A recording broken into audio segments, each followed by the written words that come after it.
ওই ঘটনার পর থেকে তেমন আর ক্লোজ ফ্রেন্ড বানানো হয় নাই, বানাতে চাইও না যদি ওরা আবার হারিয়ে যায়।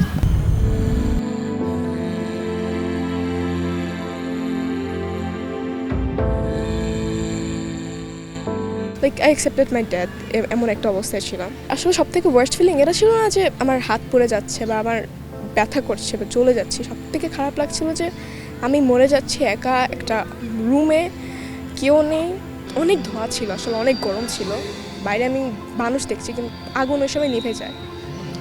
আমি হলওয়েতে দৌড় দিই, তারপর যে সময় সিঁড়ির কাছে আসি সে সময় আমি একটা ব্যাগ বা মানুষ জানি না ছাই হয়ে পড়েছিল।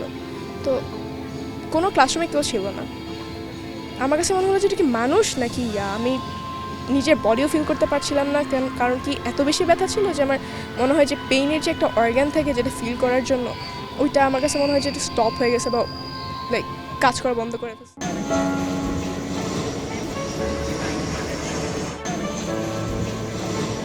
2025 সালের 21 জুলাই উত্তরার দিয়াবাড়ির আকাশে উঠছিল একটি প্রশিক্ষণ বিমান। কেউ কিছু বুঝে ওঠার আগেই সেটি আছড়ে পড়ে স্কুল ক্যাম্পাসে। মুহূর্তেই হাসি আনন্দে ভরা একটি দুপুর পরিণত হয় আগুন, ধোঁয়া আর মৃত্যুর বিভীষিকায়। সেই আগুন নিভেছে, কিন্তু যারা বেঁচে ফিরেছে তাদের ভেতরের ট্রমা আজও কাটেনি। ঘুমাতে পারি না, রাতে ঘুমাতে গেলে ভয় লাগে, অনেক বাজে বাজে স্বপ্ন দেখি। স্কুলে গেলে প্লেনের শব্দ শুনলে এখন অনেক ভয় লাগে। মিসরা সান্ত্বনা দেয় যে ভয় পেও না।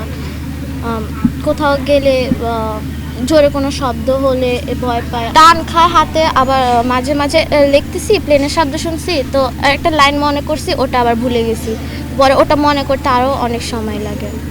এভাবেই কোটি কোটি মানুষের ঘরে দেশ জুড়ে ফ্রিজ একটাই, ওয়ালটন। সেদিন বিমান বাহিনীর ফ্লাইট লেফটেন্যান্ট মোহাম্মদ তৌকির ইসলাম সহ প্রাণ হারান 36 জন, যার মধ্যে 28 জন ছিল মাইলস্টোন স্কুলের শিক্ষার্থী। আহত হয় আরও অসংখ্য ছাত্রছাত্রী ও শিক্ষক। কেউ সন্তান হারিয়েছে, কেউ হারিয়েছে সহপাঠী, আর যারা ফিরে এসেছে তারা ফিরেছে এক ভয়ঙ্কর স্মৃতি নিয়ে। শারীরিক ক্ষত শুকালেও মনের ক্ষত এখনো রক্ত ঝরায়। মাঝরাতে ঘুম ভেঙে যাওয়া, আকাশে বিমানের শব্দ শুনলে বুক কেঁপে ওঠা, কিংবা ফাঁকা করিডোরে প্রিয় বন্ধুর জন্য দীর্ঘশ্বাস, এটাই এখন এই শিশুদের প্রতিদিনের বাস্তবতা। যখন স্কুলে যাই, খেলাধুলা করতাম আগে ওদের সাথে, ওই সেম খেলা খেলতে গেলে ওদের কথা মনে পড়ে। আগে আমরা সবসময় একসাথে দোলনা খেলতাম, তো ওই সময় ওদের কথা আমি মনে পড়ে অনেক। তারপরে ওদের আমার একটা ফ্রেন্ডের মা মারা গেছে, তো উনি অনেক ফ্রেন্ডলি ছিল। আমার ছুটির পর উনি আমার সাথে বসে থাকতো, তো একা একা বসে থাকলে ওনার কথা মনে পড়ে। যে অ্যাকচুয়ালি আমার একটা ফ্রেন্ড ছিল নাজিয়া নামের, ও সাথে আসলে আমরা অনেক খেলাধুলা করতাম। আমরা চার্লি খেলতাম, তারপর বোর্ড গেমস খেলতাম। তো ওর কথা যে সময় আমরা ক্লাসের মধ্যে সামটাইমস গেমস ক্লাসে খেলি, ওর সময় অনেক মনে। মনোরোগ বিশেষজ্ঞরা বলছেন শিশুরা এখন পোস্ট ট্রমাটিক স্ট্রেসের সঙ্গে লড়ছে। ষষ্ঠ শ্রেণীর শিক্ষার্থী ইউসা জানায়, প্রিয় মানুষ হারিয়ে যাওয়ার ভয়টা সবসময় তাকে তাড়া করে বেড়ায়। তাই এখন আর নতুন কাউকে বন্ধু বানাতেও ভয় লাগে। ওই ঘটনার পর থেকে তেমন আর ক্লোজ ফ্রেন্ড বানানো হয় নাই, বানাতে চাইও না যদি ওরা আবার হারিয়ে যায়। ক্লাসরুমের খালি বেঞ্চ আর খেলার মাঠ, সবখানে যেন মিশে আছে হারিয়ে যাওয়া বন্ধুদের স্মৃতি। তবুও শিশুরা আবার স্কুলে ফিরেছে, বই খুলেছে, বুনছে ভবিষ্যতের স্বপ্ন। তবে এই হাসির আড়ালে লুকিয়ে আছে এক গভীর শূন্যতা। আমার আগে স্বপ্ন ছিল আমি পাইলট হব, তো এখন এই ঘটনার পর এখন আর হতে চাই না।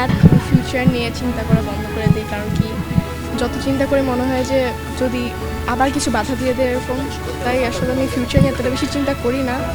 আপাততর জন্য আমি এখন আমার নেক্সট এক্সামের জন্য ওইটা ভালো করার জন্য ওই প্রিপারেশনটাই নিই। ক্যালেন্ডারের পাতা বদলেছে, এসেছে নতুন শিক্ষাবর্ষ, কিন্তু কিছু নাম আজও হাজিরা খাতায় আর ডাকা হয় না। এই শিশুদের চাওয়া খুব ছোট, কোনো শ্রেণীকক্ষ যেন আর কখনো এমন শোকের স্মৃতিস্তম্ভ না হয়। কিছু ক্ষত সময়ের সঙ্গে শুকিয়ে যায়, কিছু ক্ষত থেকে যায় আজীবন। শৈশবের সেই 21 জুলাইয়ের দুপুর হয়তো চিরকাল এই শিশুদের মনে এক অপূরণীয় ক্ষতি হয়েই থেকে যাবে। ইশরাত চৈতি, বাংলাদেশ প্রতিদিন।